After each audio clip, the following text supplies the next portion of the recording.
well, what is the fuzzy win that you can give to Putin? And that will get a lot of people in the West, especially in America, angry, because you can't let him have any kind of win. I don't care how fuzzy. Can't let him have a win. I mean, but that's really what the negotiations will be about. It isn't about a real win. It's about, what do you let all the sides be able to walk away from, claim to their own people why this was important, why it was successful, and now why we can go home and just go about our business. That's really important. And again, that Hollywood ending gets in the way, because I talk with Americans all the time, obviously, that just find that utterly distasteful, that how could America even allow for a second that murdering Putin to have even anything he could remotely claim as a victory in this? And I'm like, well, because death always happens in war. And if you want the war to end and you want the deaths to stop, each side has to be able to walk away with a narrative it can push, no matter how ridiculous or fuzzy it may seem to you. As long as it's legitimate to them, then it works. And that's what will conclude this, to a happy ending.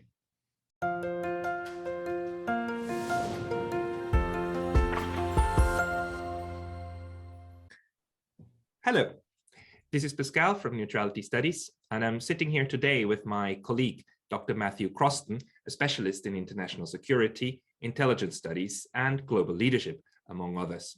He was recently chosen as the inaugural director of Austin Peay State University's newly founded Institute for National Security and Military Studies. He serves as a senior research fellow for the Institute for National Security Studies in Tel Aviv, Israel, and on the advisory board of the seminal International Journal of Intelligence and Counterintelligence. He's also a senior advisor for the Research Institute for European and American Studies in Athens, Greece, a senior fellow at the China-Eurasia Council for Political and Strategic Research in Nanjing, China. He's the executive vice chairman of ModernDiplomacy.eu, and he was the first American invited to conduct a political analysis blog for the Russian International Affairs Council in Moscow, Russia. His newest book is called Russia Reconsidered: Putin, Power and Pragmatism, from Brown Books. As you might be able to tell from this short bio, Dr. Crosston is a very internationally minded scholar in security studies and has come out as a critic of NATO expansion and the confrontation between the US and Russia. We are here to discuss the situation today in Ukraine and in Russia, but also the international order, as it seems to be in flux again. Dr. Crosston, thank you very much for taking the time.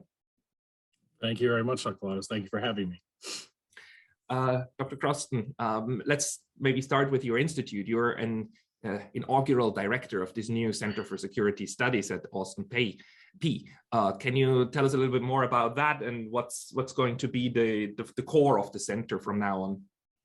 It's a very exciting opportunity. It was something that was actually spearheaded by the state of Tennessee, where Austin Peay State University is located, just north of Nashville. And the idea was to create the first of its kind, such an institute in the state of Tennessee. And I was honored and humbled to be asked to come on board as its first director. And while I take that charge very seriously, as far as doing something that's quite unique for the state of Tennessee, the ultimate goal for the institute is to make as large of a global impact on all the issues that matter to us. As I mentioned in the very first announcement, when we did a lot of media interviews, I said the fact of the matter is whether you consider yourself an expert in conflict studies or intelligence or national security, the fact is everyone has an opinion about what we do. Everyone has a very strong sense of wanting to know what's going on in the world. And so that puts a really heavy responsibility, but also a very exciting responsibility upon us. And I just look forward to trying to create the best institute we can, not just strictly from a scholarship production standpoint and a research perspective, but also community engagement, to try to reach communities that maybe up to now haven't really been that exposed to international affairs, diplomacy, global studies, war studies. That's what I get the most excitement out of, is reaching new communities, reaching new audiences, and showing them just how much all the things that you and I care so much about on a daily basis actually impacts their lives, even when they think maybe it doesn't so much. Yeah, international politics does impact us a lot. well, the current topic in international affairs, the war in Ukraine. Let's also say, like, it's not, weirdly enough, it's not officially a war because Russia never declared a war. It declared a special military operation, although everybody understands what that means. Can you just give us your interpretation of the situation? What is happening and why is it happening? And how do you see it playing out at the moment as we speak on March 15 today? Right.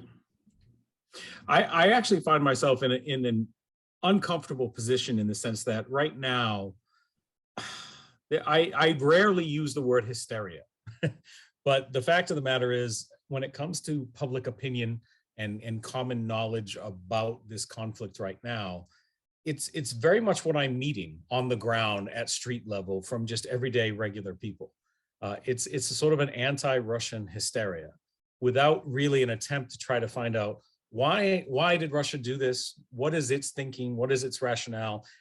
And the difficulty is often when, in America at least, we tend to go very much for that binary relationship. There's a good guy and a bad guy, and it's very clear, it's very distinct, and there'll be no fluctuation from those positions whatsoever. And in this particular case, as you well know, Russia is the bad guy. Ukraine is, yeah, I mean, obviously Hitler, right? And so whenever you therefore try to maybe engage people in very serious, but also very subtle and nuanced conversation about what all the issues are, because I honestly believe in terms of real diplomacy, it's understanding all those nuances and all the real issues that bother both sides. That's how we're going to ultimately get any kind of progress in the negotiations. We're not going to get an end to this conflict by just declaring Russia the villain, Ukraine the martyr, and the United States is the cowboy that rides in on the white horse trying to save everyone, which is sort of the image that most Americans are comfortable with. And it's the image that they're being fed. And as a result, I find it extremely unhelpful for those of us who want to try to do work that actually might improve the situation and actually get traction going in these negotiations that so far have not been very fruitful. Russia has a definitive set of critical security concerns, is what I'll call them, that has gone back many, many years, actually. And depending on how liberal you want to define it, we're talking about things that could go back 30 years to the end of the Soviet Union and how NATO has behaved going across the European expanse and how Russia has tried to voice concerns about that, what that means to Russia. And for the most part, that has fallen on deaf ears. And the situation sort of culminated 8 years ago with the Maidan revolution in Ukraine. Russia had its own very, very definitive interpretation of what Maidan was, what it really meant for them in terms of security, and over the last 8 years have tried to express those concerns again and again and again. But no one has listened, and no one has listened simply because, again, we're not really interested in what Russian security concerns are. We're interested in keeping Russia in a more feeble position. Some people in the Western security circles, they say, like, look, Russia obviously lied. It lied about so many issues, like, for example, not planning to invade Ukraine, which we know by now it did. This was a long-planned affair. It tried to deceive the international community also about Crimea by invading it with troops that were not wearing any kind of marks, etc. Although that one went pretty unbloody. It keeps lying about its political system, right? I mean, this authoritarian style of Vladimir Putin is definitely not a democracy, even though it might look like one. And the succession of, like, untruths that were being told is just so large that Russia is not a trustworthy or a trustable partner anymore. So whatever they say, whatever they promise, has little value, since they also broke, for example, the Budapest Memorandum, where Ukraine was promised territorial integrity and the respect for its sovereignty in return for giving up its nuclear weapons, which they did. How do you react to that when when you talk about we need a discussion and we need to take serious the concerns of the Russians? I also think we need to take them serious, but I have problems of understanding, like, how do we work with a partner like that? I think those are almost two separate things for me, to be honest. It's like, what's the effective strategy of trying to work with a partner like that is one question, but there's a question before that that I think is, more important in terms of us understanding who it is we're actually dealing with. And this is probably not going to come across as a very popular answer. It definitely does not in the United States, but how Russia views that classic realist versus liberal debate in international relations is very much fused and then lensed through their understanding of how much the international system is truly actually based on power and relative comparable power at that. And so it doesn't have the same, it just doesn't take the liberal perspective of saying all countries are territorially sovereign and equal and will be treated fairly based on no consideration of power context at all. We will just simply, if we have 195 countries in this world, we have 195 completely equal, completely totally fair and totally comparable partners to work with. Russia's never seen the system that way, but they also believe quite intensely and quite passionately that part of the reason they don't see the system that way is because they don't think the United States sees the system that way. And they think the United States doesn't behave in that manner at all. It absolutely proclaims the liberal ideals of international governance and free and fair equality amongst nations, but its actual behavior when it pursues its own national and security interests often tell a different tale to the Russians. So I think, while not denying everything, Pascal, that you've just said as far as that sort of laundry list of lowlights, not highlights of Russian behavior, the Russians are very quick to be able to equal that lowlights list of American behavior. And not saying, well, you were yucky, so we'll be yucky.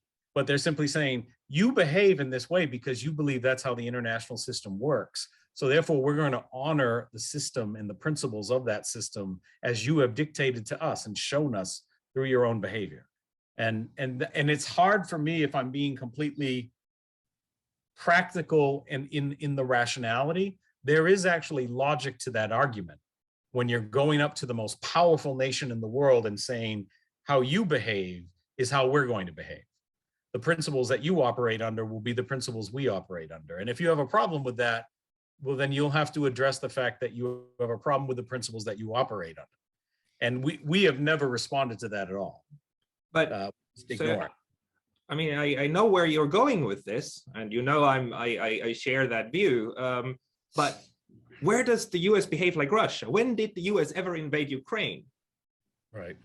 It's, well, in more cases, and there's some great work, and I'm not trying to toot your own horn, but there's great work that you've done in the sense that where we're talking about the situation, obviously, that led up into Afghanistan, Iraq, weapons of mass destruction, our intervention, the sort of competing interventions that happened in Syria, also sort of highlighted plenty of the affairs that have taken place over the decades in Israel, something that's near and dear to my heart and something where I don't necessarily always agree with the Russians on where they've sided. But the fact is they're not taking sides. The Russians are always very quick to find the logic principles behind the behavior first and focus on that. They're not worried about, well, how could you do that? Because you're not for that country, or that's not the side you're going for. They're like, it's not about that. It's not about the principal actors.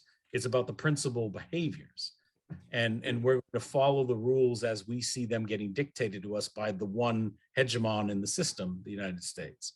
Yeah, because let's face it, if the narrative is that the United States supports liberal democracies in their strive for more freedom or more democracy, then it's really odd to explain its relationship with Saudi Arabia and the war in Yemen. It's very odd to explain the relationship with Pakistan. It's very odd to explain the relationship with Egypt, which had a democratically elected president who then got overthrown in a coup and died in a prison, but the support for Mr. Sisi is quite strong because it keeps Egypt where it's supposed to be. It's also odd to explain how the US would recognize the Golan Heights as part of Israel when in fact under international law it's part of Syria. It's odd to explain Kosovo, because under international law, you're supposed to always have the agreement of the state that another state secedes of in order to really then impose that or enforce that. And of course, the Iraq war, I think the second one in 2003, was a very original sin, because it was the epitome of a war of aggression, so obvious and so plain, and after 20 years, so plainly a war of aggression, that I think when Russia does the same thing to Ukraine, it's well, its explanation is like, well, look, doing the same thing kind of, and even closer to home. That's how I interpret the situation. But you're saying that Russia is good at using or at implementing the same game, even though the narrative is much weaker, I guess, at least in the West. It's actually two things, and I think there's a subtlety in there that often, especially here in the States, gets missed all the time in the conversations I have on this issue with people, especially people in DC, is we have a very, as we mentioned, that very strict binary representation of our two countries, good guy, bad guy.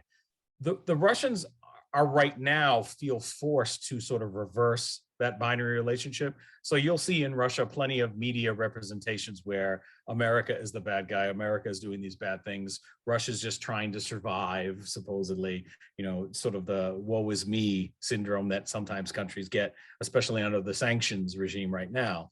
But before this, I always found it very, very interesting and very, very important that Russia never really criticized the United States for those things we've just been talking about, right? They were saying, listen, we don't necessarily agree with you. All these things we've just named off that are sort of a little questionable in terms of liberal international governance and these types of liberal international democracy principles, they're a little questionable, some of the American behavior on the global scene. The Russians have always been very quick to say, we don't always agree with what you do, but we accept that you have the power to do it. And we believe that the international system is based on that system of power. And that's why we won't go into the UN and, make a big, have a big fit over it. And some people have tried to flip that and say, well, see, the Russians were planning down the road to copy this behavior in their own affairs. So they were already trying to complement the United States based on power. And I'm like, now you're just getting too clever. Like, I think the Russians were being sincere when they said, I don't agree with what you've done in Syria, in Iraq, in Afghanistan, but you have the power to enact that behavior, and you have the power to enforce it. And we believe in that system of power. So we're actually going to we're not going to do anything about it. And on the second level, the other thing that really gets Russians very, very frustrated is that saying, look, we don't expect, because of our obviously tortured history with each other, going back decades and decades, we accept we probably will never be great friends, America and Russia. There's not going to be a special relationship like the UK and the US. But can someone please explain to us, this is the Russians talking now, can someone please explain to us why we can't be frenemies like you are with China? Because we're pretty sure China has a system you don't approve of. We're pretty sure China does some pretty politically shady things that you protest quite loudly about, and yet you constantly engage China. You constantly interact with China, and you have tons and tons of positive accomplishments to also highlight in your dealings with China. And yet the fact is you're also not really allies either. So the fact that you can have a living, breathing example right now of how you should behave towards us, and you don't even come close to behaving that way, gives us great consternation. Again, speaking for the Russians, gives us great confusion, and quite frankly, gives us a lot of sort of political indigestion from their side.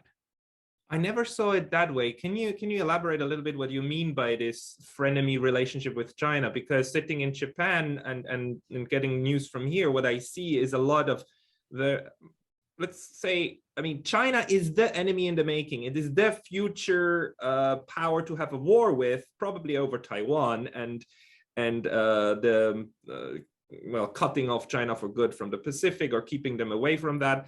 This narrative is being built up, and I dislike it. And I see how these fronts have been hardening also what my Chinese students tell me, that in the past, the Chinese population didn't worry that much, but whereas today, a lot of them do actually expect a war to happen because it seems like the way to go. So I'm very worried about that. So where do you see the frenemy connection? I think, and well, part of it is based on, this is something I've often told my own students, and who can sometimes express those same concerns that you just mentioned. And while I'm not dismissing them entirely, there is one part of the American society that seems to maybe be, to me, we'll have to see. I'm still very much an optimist on this one negative characteristic of American society as operating as a very great peace buffer, and that's our consumptive nature. How much we consume as a country, as a society, is still almost incomparable compared to any other individual country. And China relies on that. China builds upon that, whether it's in trade deficits, whether it's in owning of our debt, whether it's in buying of our properties. They're building, some could even argue that this is a economic war in some other form. But what it also does is it connects the two economies quite intensely. And so I still believe quite firmly that we'll say more rational minds within the Chinese inner circle decision-making power figures, that they know that if they really try to do irreparable harm to the United States, economically or any other way, it would end up actually hurting what their goals are, economically at least, in terms of the power that they hold over the international system in terms of political economy. And that's a really, that's the frenemy part to me. Because on the one hand, we will often complain about those very things I just mentioned, but we don't do anything to try to alter our society's consumption behavior. We don't really do anything that really effectively changes that economic relationship that exists between China and the United States. So that gap just gets worse and worse and worse over time. So we'll complain about the political system there, we'll complain about human rights there, we'll complain about the Uyghurs, for example, but at the same time, we still continue to be devastatingly interdependent with them on an economic basis. And that only gets deeper and deeper and deeper every single year. While we supposedly have some politicians will come forward and claim to be making inroads to break some of that interdependence. But I think in real terms, we're still pretty inseparably locked with one another on that note. And so Russia sees that and they're like, we'll just be happy with that. Like, complain about our political system. Call our president a dictator in name, in everything but name only. Complain about our human rights records, but let us engage the world market. Let us be involved in all the trade deals and all the economic interactions that you still have China basically do. Even when you sort of somewhat will sanction China, you still don't completely take them off the market, right? And so Russia sees that as a real, you have your model right there, United States, that you have the model of how you should treat us, and you don't come anywhere close to treating us that way. So do you see a part of what's going on at the moment as a Russian reaction to not being taken serious anymore for the last 30 years, for kind of being put down to the class of the middle power, like where Japan was after the Second World War and kind of remained, never swum up again to be one of the major players? Is there a Russian kind of feeling of we have to position ourselves again, even if it's through a war? I think Russia probably, I've seen Russia split in my own personal experience, sort of into two camps on that. There is definitely an old Cold Warrior camp that goes back that full 30 years, back to 1991. And they think, ever since then, they've just tried to stomp on us every chance they get. They just want to stick the boot down on us and not let us get up off our knees. That's where they want us to be. Outside of that camp, I think there's a slightly more moderate camp and probably it coincides with the Putin regime. So it probably goes back more 20 years instead of the full 30. They sort of bypass the 90s as something that's sort of hard to, sort of just tumultuous time. So there's nothing really to take from it. But the 20 years under Putin, they point to specific things. And the best way the one that's always the most vivid being an American is Putin calling the first person to call Bush after 9/11, and how excited, I put that in quotation marks, how I know truly excited Putin was when 9/11 happened, because he thought this would be the step that brings the United States and Russia together finally. Because in their mind, 9/11 was literally like, now you know what we have felt dealing with the Chechens. For the Russians, there's a direct connection between the Chechens and 9/11. And they thought this is going to be it. If ever there was anything that would make the Americans see us in a new light and see us with our willingness and our eagerness to engage them in a partnership on this global war on terror. And our reaction to that overture was quite literally almost just sort of a dismissive, yeah, if we need you, we'll call you, but we're not gonna need you. And Russia can point to numerous episodes over the last 20 years where they feel that's always the attitude they get from the United States, where when there is an actual legitimate possibility of having linked or aligned interests, and the United States just has no desire to engage that kind of conversation. I can remember I was part of a group, sort of waxing here, rambling, I'm sorry, but it's like, I can remember as a sort of advanced graduate student in the late 90s, there was a small group starting to form that was very interested in having NATO expand, for example, but expand by first trying to bring Russia in. And there was this idea, it was really fascinating to me, and I still find it a fascinating idea. They called it the urban planning development theory of international relations. Because at the time in the United States, there was a really trendy aspect of urban planning, which was you have inner cities that are, tremendously strained and pressured in the United States and undeveloped economically and not invested in. They said, but the key is not to dump a bunch of money right in the inner city proper, but to hit these sort of external zones just outside of the inner city, develop that area, and then funnel it back in towards the inner city. And that it doubles and triples in force, the overall impact and effect.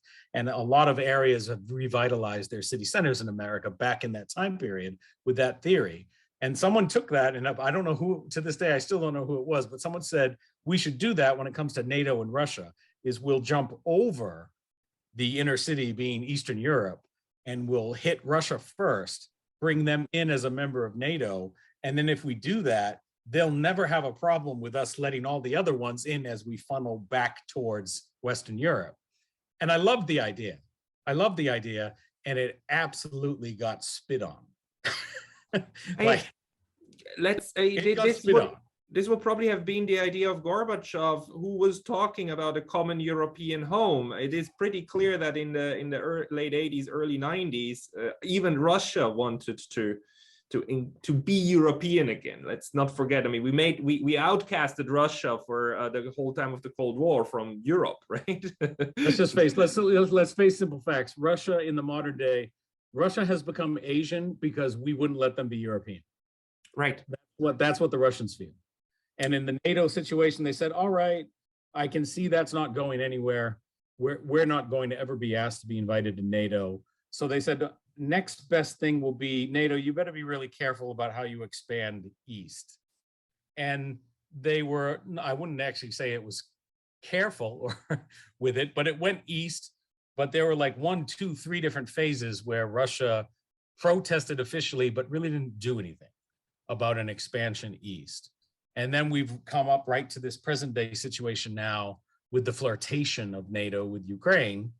And Russia has always said, now, Putin has, to me, said some very irresponsible statements about Ukrainian statehood, Ukrainian nationhood, which is really, they're broadcast internationally, but honestly, those statements are for the Russian audience. That's the Russian public when he sits there and brags on air about how Ukraine isn't even a country. They're not really a people, they're our people, that kind of thing. That wasn't Putin bragging to the West about territorial sovereignty or nationhood. That was Putin talking Russian talk to Russian people, if you ask me. That's just a very typical standard argument that you would have found 60 years ago, 50 years ago, 30 years ago, 10 years ago at Russian dinner tables anywhere within Russia. So that was a very much domestic, I'm not justifying it, but it was a domestic audience argumentation he was giving, and it's blown up kind of all over the world as him saying, see, now we know he was going to invade because he doesn't, Ukraine's not a nation is the same thing as saying Ukrainians aren't people. And we start getting these very reckless conflations that I don't think Putin has ever said, and I don't think Putin actually means. And the Russians, and I know you know this, Pascal, there's one of the truly dangerous things when you deal and have a lot of exposure with the Russian community at an official level, diplomatic, military, intelligence, political, you know that it's usually not a wise decision. And this goes back hundreds of years. You can find things back in Peter the Great times where diplomats from Europe are talking about bad strategies gone awry. And it's always been a bad mistake to think, what I'm going to do is I'm going to push Russians into a corner, make them feel desperate. And when they are desperate, they'll be pliable. And when they're pliable, we can get them to do what we want them to do. I think history has shown, and even my own personal experiences with Russians has been, Russians very quickly go past desperate. Like, they don't spend very long at desperate. They go right past desperate and into self-destructive if you push too hard or make them feel really, really cornered. And that's one of the things I've found a little, and there's a lot of sort of non-public support for this idea in intelligence, in the military, in the United States, that the idea of trying to push them always into a corner and make them feel less than, make them feel like they're nobody. You lost the Cold War, you're a weak country. The only reason we pay any attention to you at all is because you have nuclear weapons. If you didn't have nuclear weapons, we wouldn't pay any attention to you whatsoever. You're a nobody. That stuff doesn't work on the Russians the way it may work on other countries. And you'll get people privately to admit that. And I think that's part of the problem we have right now. The US like observers, etc., that I tend to agree with, they all argue in that way that like George Kennan, who like made the whole containment strategy, but his point was not to corner Russia. It was to just keep the spheres where they are and balance the system with holding a line, but not by pushing somebody in a corner. And the other one is Jack Matlock, whom I talked to about 5-6 weeks ago, and he emphasizes very, very adamantly, as the second last ambassador to the Soviet Union, that the Cold War, Russia did not lose the Cold War. The Soviet Union did not lose the Cold War. The Cold War was ended by negotiation because it was in both powers' interest, and the demise of the Soviet Union was something that occurred 2 years later out of political circumstances, nationalism in the Soviet Union that was not directly causally related to ending the Cold War. He makes that very clear also because he doesn't support the narrative that one side won, the other lost, and the loser is now just being bitter about it. Well, and I appreciate the argument, but that argument, despite Ambassador Matlock's opinion, it just doesn't fly in America. Like that, you will be talking to a wall when we try to sort of, damn us with our facts kind of thing. Don't let the facts get in the way of a good, passionate argument. So those facts in that case don't matter. I mean, some of the parts that I find equally frustrating and sort of jumping up more in the time frame is a piece I've recently written that has really caught fire in Russia, it seems, more than other places. But within the Pentagon as well, I know it's well regarded as, and it was just simply titled "Russian Security Cannot Be Anti-Russian." And it's these things that seem totally logical and rational to Russians is the root of their frustration with the Americans, because they feel like even a statement like that, they think they have to fight the Americans on, because they won't accept the idea that why can't you see, for example, America, why don't you see that we don't see NATO as simply a harmless defense organization, which is what you always tell us that it is, that NATO is a harmless defense organization. But then let us ask you, who is it defending against? Us, the Russians. The reality is we can't see NATO as anything except anti-Russian, because we see that its only reason to exist, even after the end of the Cold War, which you always tell us you guys won and we lost, so we should know our place and we should behave. The only reason it exists is, again, is a very strong feeling in Russia that all NATO did in the early 90s was it took all of its documents, scratched out Soviet wherever it said Soviet, and wrote in crayon Russian. And they said, oh, we're good to go now. We don't have to change anything. Our structure, our mission, our objectives, our long-term strategic goals, they're all exactly the same. We just had to make that one word change and we're good. This is the thing that we needed to overcome, if you ask me, because there's a point with, it can be frustrating when you get into arguments. You get into arguments at the bar with people about what's going on in Ukraine. It can be because in America, at least, we all want the Hollywood end, right? Americans think diplomacy should be the Hollywood ending. And the Hollywood ending in this case would be Zelensky standing on a tank, shirt off, screaming victory, and the Russians are crawling on their hands and knees back to Moscow, embarrassed and humiliated, never to be heard from again. That's the Hollywood ending of this. But you and I, and all of our colleagues that actually, when you deal with the diplomatic community and the military community, the intelligence community, for real, you know that the Hollywood ending just doesn't represent what they actually deal with and how they make progress. It's actually grinding minuscule by the millimeter progress. And every millimeter of progress you achieve, you legitimately joyously celebrate like a huge victory, because every single one of those millimeters add up and they ultimately have an impact and they matter. There really is very rarely a Hollywood style to these conflicts where one side gloriously is victorious, the other side gloriously is defeated, and everyone understands exactly what's going on and nothing ever happens again that is ever conflictual. Like that's not what happens. That's not how the real world works.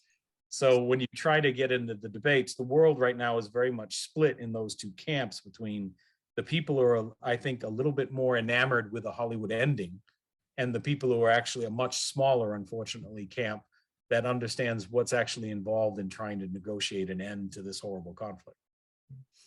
We are still caught in this horrible situation where we, on the one hand, try to guess what the other party thinks in national terms, right? Russians and the Americans, and who thinks what and who interprets which signal to what extent. But even worse, even inside these communities, we don't agree on the interpretations, right? Because you and I, we will have to hear the criticism that, but you just ate the Russian propaganda.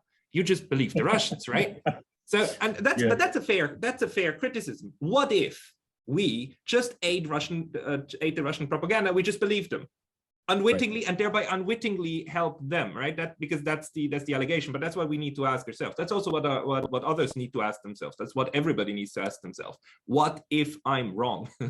the single most important political question, I believe, on a personal level. What if I'm wrong? How would you think, or what arguments do you think are there to support the view that the way you interpret Russian actions is not just Russian propaganda, but actually based on facts in the real world? I use the simplest. For me, it's easy because I have so much interaction with the Russian diplomatic and political and military community. It's easy for me to use a gauge that's really quite simple. Is I write pieces and they read them. And as long as I don't get too much overflowing support for them, I think I'm in on a good track. Because what we've done is what you've talked about is that we need that third division in terms of the discussion of the problem. Because the two existing ones are really quite distinct and quite well formed. The one side being Russia is the bad guy. The Americans are sticking up for the underdog Ukrainians, and that's good. And we should defeat them. And here's all the bad things Russia has done and why they can't be trusted. That side is very well formed and perfectly with great access to the media. So they definitely get their word out. They definitely get their narrative out without any problem whatsoever. The other side that is well formed and not really that helpful. I don't think either of the two sides are that helpful in solving the problems. But on the Russian side, you have the ones who, you know, always have an excuse for any bad Russian behavior and quick to immediately say how the Americans have done the same. And they make up some real fantastical things about what's going on in Ukraine. Like everyone in the Kiev regime is a Nazi. There's the hyperbole, right? It's hyperbole run amok. There's a third, which I consider your work, it's why I'm a fan, your work to be in. I try to always have my work sit in this camp as well, which is to simply objectively and dispassionately analyze what are the two sides doing, where do their objectives meet, and where do they clash, and how might you get over, right? So it's like, and for me, in this particular case, it's very easy to see why Ukraine would spend a long time, quote unquote, flirting with the West and not wanting to over rely just on Russia as its one and only trustworthy ally or neighbor or friend. I totally get why it would want to do that. On the other side, I completely understand why Russia would think, I'm not really comfortable with NATO bringing in Ukraine and possibly having NATO troops and NATO rocket systems and missile deployment systems on Ukrainian territory, literally a short car drive away from the border of Russia. Like, this makes sense to me. Both of those make sense to me. So there's room there to be able to start discussing that and trying to find measured ground in the middle, instead of these two diametrically opposed sides that just lob hyperbole at each other over and over and over again. Because I remember I had the misfortune the day of the special military operation when it was announced, I wrote a piece that was highlighting how quite literally the last 7 times the West had predicted Putin was going to wage a massive war against someone, it ended up really fizzling out, not being any kind of war at all. So I said, so for that reason, based on that, I don't have a lot of confidence that this next great massive war that's going to start with Ukraine, I don't believe it's going to happen. And then literally that night, Putin got up on the microphone and talked about the special military operation. So thank you very much, Vlad. That was egg on my face. But at the same time, I've seen plenty of respected people in the West talk about, this is just the first step, right? Ukraine is the first step, because then Poland is next, the Czech Republic is next. And before we know it, we're going all the way back to East Berlin, baby, all the way back to East Berlin. I don't understand why we're not focusing on how it seems that those people are very, very wrong as well. So like, sides get things wrong. You have to have someone in that middle ground, which I like to think is where our work is located, trying to highlight where each side is misstepping so that they can start finding common ground to talk on. We get things wrong, but others do get them wrong too. The point about that narrative is that something that disheartens me about the fact that Putin for such a long time said, we are not planning to attack, we're not planning to attack, we're not planning to attack, and then he attacked, is that I put a lot of value on what people actually say, because if you read a lot of, especially Western media, it's often what they think the person does, right? And then you create this weird puppet. But when you listen to what they say, you hear Putin saying over and over, and Lavrov too, neutrality for Ukraine, denazification, demilitarization. What they mean, we can talk about, right? This is like code. Yeah. But there's a lot they say, and they keep emphasizing that they do not want to annex Ukraine. Now, that might be a lie, but the one point Mr. Putin made, which makes perfect sense, is that he said, look, if Ukraine becomes a NATO member and NATO recognizes Crimea as part of Ukraine, we will have a very hard war between these two. I cannot let this happen, because one thing is absolutely clear, which is that Crimea is by now integrated into the Russian Federation. I mean, this is a real annexation, right? A real territorial expansion, but it's also one that I think is absolutely clear to any security expert, Russia will never be willing to give up. This is a core security interest, because the whole Russian Black Sea and military strategy hinges on that port. So the point is, if Ukraine becomes a NATO member, and Crimea with it too, well, then we are one step closer to a third world war. That's also why I would not think that even Poland would make, this is not the goal, right? The goal is not the third world war. I cannot imagine that. Well, no, absolutely not. I agree with you completely. But I also think this is where you can actually be discussing a negative thing. And if you're really involved in diplomacy and negotiations, things like that, you can take a negative thing and actually channel it into a positive direction. And that's usually something that falls on deaf ears amongst the general public. For example, there's something to be leaning on, and the people who are very much in sort of the humanitarian liberal zeitgeist of the moment, they won't like hearing this. But like I said, Russia clearly lives on the principles of, we accept certain partners as eligible to sit at the big table, while other countries only deserve a spot at the kiddie table. And you may not like that, but that's how the world works. And I'll give you one guess as to where they think Ukraine deserves to sit. It's at the kiddie table. And America is at the big table with Russia. And I find it fascinating how, for example, America has been shipping like really deadly weapon systems into Ukraine almost with impunity, right? And those weapon systems are being used to kill, if you listen to the Ukrainian Ministry of Defense, thousands upon thousands of Russians every single day. Whereas like the last statistics I saw had by the Ukrainian Ministry of Defense, they were only claiming something like 500 Ukrainians had been killed, but they'd killed over 12,000 Russian soldiers. So they're basically just lapping, they're just mopping the floor up with the Russians, according to the Ukrainian Ministry of Defense. But the bigger issue was that fascinating little interplay we just had with Poland giving Ukraine the MiGs. And they were saying, well, we'll send them to Germany first, and then Germany can send them to Ukraine. And then finally the Americans came in and just said, no. No, because that's actually the Americans and the Russians, again, showing you they actually do see the system the same way. Because that was both of them saying, we're not going to let any of the smaller kiddie table participants get involved in this. It's Ukraine is the field.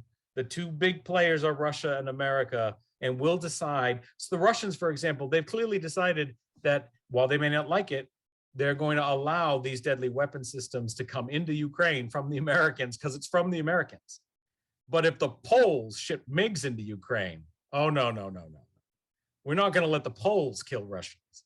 The Americans can kill Russians, but not the Poles, because that's okay in this system of power imbalance, right? Like it's really important to identify this, because it's showing the Russians still accept the Americans as a true negotiating partner, because in some strange, weird Twilight Zone world, they've accepted the fact that the Russians are accepting that the Americans are indirectly killing Russians in this war right now.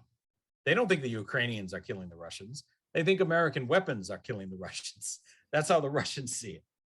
And they've not turned it into World War III with that.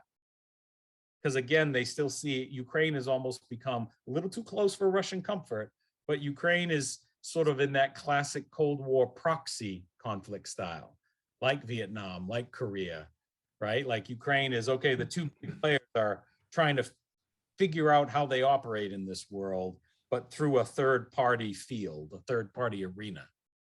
This brings me to the question, the core of my own project.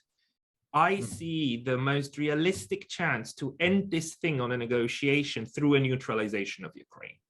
However, there are huge problems to achieving that. And I actually think that Russia is not the problem, because Russia officially says we want a neutral Ukraine, right? That's the official line. The official line is not, we want Ukraine as part of the Russian Federation, we want a neutral Ukraine. Yeah. The official lines, that's as clear as it gets. On the other hand, we have historical examples, several. The most important one that people don't know about is South Vietnam, where Diem was in talks with the North to negotiate a neutralization and basically reunite the two Koreas and end the war. The two Vietnams and end the war. That was the moment when his generals rebelled and got the okay, the green light from Kennedy, from the White House to take him out. So I see a danger for Zelensky that under certain constellations within Ukraine, within the politics, that it might not even be possible for him to agree to a neutral solution. Do you have any views on that? Because I still think a neutral Ukraine that's a buffer state would just make sense on every level, especially from the Russian side of the equation. Like I have a very optimist ideal. My big argument has always been the explicit definition of terms, right, is often the problem. Because if I ask Zelensky, do you want to, I could get Zelensky probably to agree to a neutral Ukraine, but how he defines neutral Ukraine probably looks nothing like how Putin defines neutral Ukraine. And then if I let Biden in on this conversation, I bet Biden comes in with some third variant that doesn't look like either one, Zelensky's or Putin's. So the big challenge is, while people I think can latch on to the idea of neutrality as a really worthy idea and something to pursue, the problem is in building a common definition amongst all the partners so that they agree on this one single definition of terms. And I've always lent very heavily on like Switzerland, not in any classical sense, but in the simple sense of what Switzerland for the most part has spent most of its life doing is, look, we engage with everyone to maximize the advantage of ourselves and everyone's own self-interest. That's our role in the global system, is to make everybody feel better about what they're trying to do, and we turn a profit at that as well. Like that version of neutrality doesn't always work out for the best, because obviously there's plenty of stories where maybe Swiss has compromised some ethical principles in dealing it in the way it deals with and defines its neutrality throughout history, especially during war. But for the most part, that version of neutrality, I think I would like to see with Ukraine, whereas you sincerely and honestly says, look, Russia, NATO, European Union, United States, we want to deal with all of you. We want to conclude deals with all of you. None of you are going to be the one and only our exclusive partner. You know, we're sort of like, Ukraine's neutrality has to be polyamorous, as the saying goes now. Like they have to be allowed to play with everybody. Yeah. And Ukraine has to be sincere about that too, because that was always the problem. Like I think it's gotten lost in time now. Back in the early Maidan days, right, when Yanukovych was kicked out, there were absolutely, and I know we Americans inside like the Pentagon and stuff, we know this, but we don't really spread it around very much. There were backdoor negotiations between the Russians and the new regime after Yanukovych was kicked out, and the Russians basically said, "Look, we don't like what you did, right? We don't like what you did. You kicked our guy out, the guy who was more favorable to doing deals and trade deals and partnerships with us, and didn't care about the EU as much, or the United States. We don't like you did that, but as long as you promise us that you'll keep the deals that we've already concluded, we'll let this go. We'll find common ground. We'll find language to move forward with." And it was the Maidanites that were like, I don't know if I can promise you that. And as soon as the Russians heard, yeah, it's not just that our guy got kicked out of office, it was actually, you're threatening to upend all of our deals, that they were like, okay, well, let's find out how good, right? Let's find out how good your new friends really are. Let's walk into Crimea. Let's sit down in Crimea. Let's say Crimea is now ours. Now let's see what your new friends are going to do about it. And what did they do? That was the whole point of Crimea for Russia. Like Russia was simply, it wasn't about the Black Sea fleet. It wasn't about, and I've always been partial to this. I called it jokingly sometimes, it was the Holiday Beach War, because I've known so many Russians who were like, it was so important to them that they could drive from Russia, drive in their car down to Crimea through that new bridge they built and have a beach holiday without having to get on an airplane. That was a big deal to Russians. You don't understand. That was a really big deal. So for regular Russians, the Crimean thing was almost like the Holiday Beach War. But I swear for Russians, it was actually more about trying to teach Ukraine, let's teach you a lesson about friendship. Because you're telling us that, oh no, you have new friends. You have a new partner and you don't need us. Well, let's see if they really have your back. and they used Crimea to show them that your new friends don't have your back. We'd have your back, so come back to us. And that interplay for these last 8 years, where Ukraine has understandably been very mad at how Crimea played out, and the Russians still trying to sort of twist the knife a little bit about the lesson that should have been taught with Crimea, has just now culminated in what today. Yeah, and it also, I mean, it also made the finding a solution more difficult, because Crimea and the Donbas are these very heavily like pro-Russian populations, and they're all cut off now from the political process in Ukraine, in central Ukraine, in Kiev, right? And so the entire process then moves heavily to the West and empowers the forces that are decidedly anti-Russian, right? So the whole political arithmetic is messed up, and doesn't really lend itself anymore to then producing some kind of equalized internal like turnouts at the polls. The one thing that I would tend to disagree is that one of the greatest powers or chances that I see in a neutral solution is exactly the fact that this word is so fuzzy, and that Moscow, Kiev, and Washington can understand 3 different things, but still then sign a paper that has the word on it because they understand what they want. And at least you would have the signature. So that's quite a power, because in Switzerland, you know, support for neutrality is over 90%. There is no single political topic, nothing in Switzerland that could get that kind of agreement. Why can it get that kind of agreement? Because everybody understands something different about it, but in the end you agree to the principles. So my hope is that the fuzziness of the concept could also help to at least get the signature. At the end of the day, we need a signature.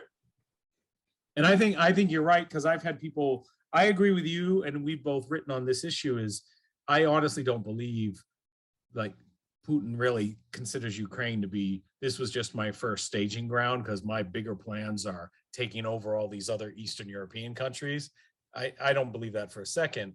So therefore, to me, the big part of that neutrality argument and doing negotiations to end this conflict has to revolve around the idea of, well, what is the fuzzy win that you can give to Putin? And that will get a lot of people in the West, especially in America, angry, because you can't let him have any kind of win. I don't care how fuzzy. Can't let him have a win. I mean, but that's really what the negotiations will be about. It isn't about a real win.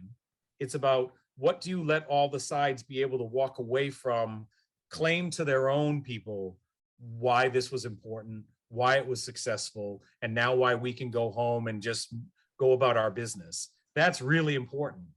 And again, that Hollywood ending gets in the way, because I talk with Americans all the time, obviously, that just find that utterly distasteful, that how could America even allow for a second that murdering Putin to have even anything he could remotely claim as a victory in this? And I'm like, well, because death always happens in war. And if you want the war to end and you want the deaths to stop, each side has to be able to walk away with a narrative it can push, no matter how ridiculous or fuzzy it may seem to you. As long as it's legitimate to them, then it works. And that's what will conclude this, to a happy ending. Yeah, that's the kind of logic you get into if you think about how to solve the situation without hanging Putin, right? Without Putin. I mean, Saddam was hanged, right? Saddam hung from his neck, and Mr. Bush could declare victory, right? So that's one possible ending, but I'm pretty sure Mr. Putin will try to do whatever he can to avoid that ending from happening. And to the people who criticize us, I will say to them one thing, for example, why do you, and this gives great drive to the Russians. What do you think it means when Biden has said from day one, we will not put boots on the ground in Ukraine? Right. The only thing Russians hear when he says that is, because Ukraine is not worth Americans dying over. Therefore, you accept our principle that the system is based on imbalanced power. And now let's get back to the table and talk for real. That's how the Russians react. Right. So from the very first day, the Russians feel like Biden has unknowingly affirmed their opinion of this conflict. Yeah, I mean, in this sense, I do think that we are back now. I mean, we've been back to this for a while, but now I think it gets clear that we are back to war, military power being the extension of politics by other means. This is a negotiation tool by the Russians. Yeah. This military operation is a negotiation tool. No, I think you're completely right. I have no doubt in my mind that the Russians ultimately ended up, because there's that remember that sort of hypocrisy or contradiction of the day before you say we're not occupying Ukraine, we're not going to invade Ukraine, and the next night is a long, specially televised explanation from 15 different actors as to why we need to have a special military operation. I have no doubt in my mind whether they're right or wrong is for the diplomats to ultimately negotiate and decide. I have no doubt in my mind that the Russians absolutely began this out of a deep sense of frustration over what they consider to be people just won't pay attention to us and they won't hear us. Well, this will make them pay attention.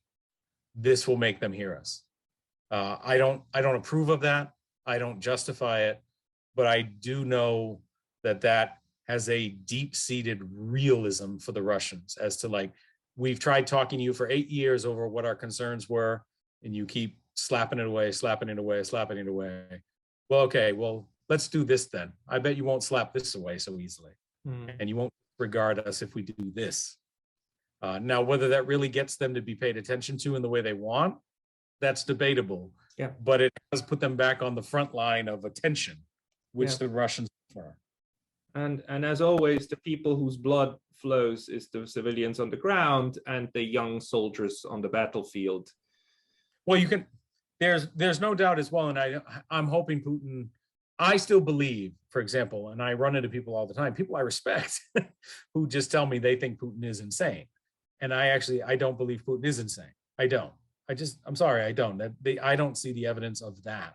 And beginning a war is not evidence of insanity. That doesn't make me any fans, but in the world I live in the world I have to deal with, that is the world as it is. So that alone doesn't prove his insanity. And so ultimately it's more about trying to figure out where you can connect to him to get him to exit. And the fact that the Russians have not performed as well as he thought they would in this special military operation, if anyone has any doubt, like for the Americans, just remember this. The reason the Russians aren't fighting as well proves Putin's point about the special relationship that exists between Russia and Ukraine.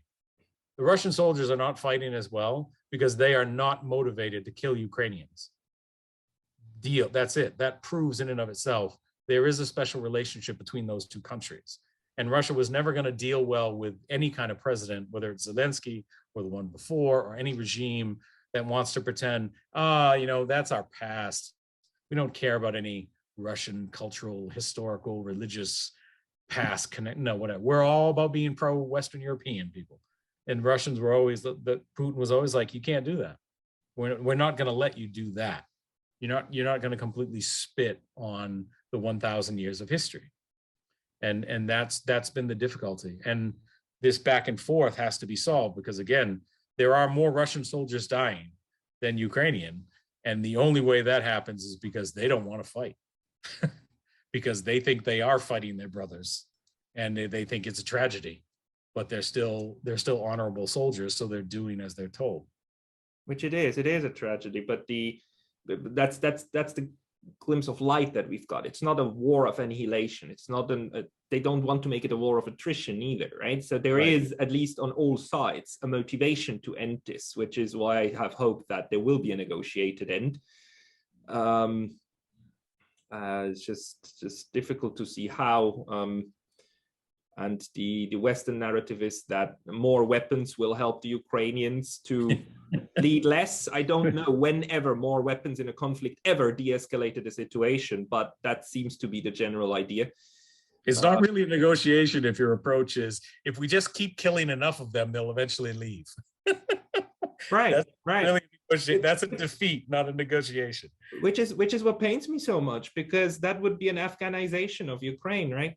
This is how you got the Americans to leave Afghanistan, and it was horrible for the people, for everybody involved, everybody. No, and I said also, and I actually wrote a piece that was more for Russia than for the Americans, but it seems to have struck a chord with the Americans a lot, which was just sort of something titled like, no one needs a Slavic Afghanistan.